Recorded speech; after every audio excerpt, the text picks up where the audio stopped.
Hello everyone. तो लो जी आ गया खेसारी लाल यादव जी और सपना चौहान का एक बहुत ही बेहतरीन देवी गीत जो कि फुल वीडियो सॉन्ग में रिलीज हो चुका है।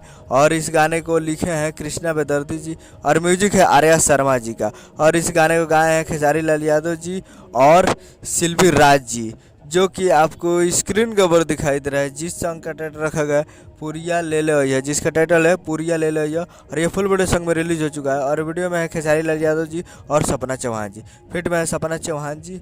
और ये आज खेसारी लाल यादव जी का जो देवी गीत रिलीज हुआ वो ट्रेंडिंग में है। जी हाँ, ट्रेंडिंग में ट्रेंडिंग नंबर 15 पे ट्रेंडिंग फॉर म्यूजिक 15 नंबर पे ट्रेंड कर रहा है। और काफ़ी बेहतरीन सॉन्ग है और इस पर 5 लाख व्यूज़ है और 85,000 लाइक है और करीब 9,000 कमेंट है। तो बहुत ही बेहतरीन है और 15 नंबर ट्रेंडिंग फॉर म्यूजिक पे ट्रेंड कर रहा है। तो जाइए और जाकर Khesari music world present Bhojpuri YouTube channel पे इस फुल वीडियो सॉन्ग को जाकर देख सकते हैं, जो कि काफ़ी ज़बरदस्त है। तो जाकर देखिए और प्यार दीजिए। उम्मीद कर रहा हूँ कि वीडियो अच्छा लगा तो चैनल को सब्सक्राइब लगा। तो कैसे खेसारी लाल यादव जी के लेटेस्ट मिलाते रहे। वीडियो अच्छा लगा तो वीडियो को एक लाइक कीजिए। मिलते हैं अगले वीडियो में। जय हिंद, जय भोजपुरी।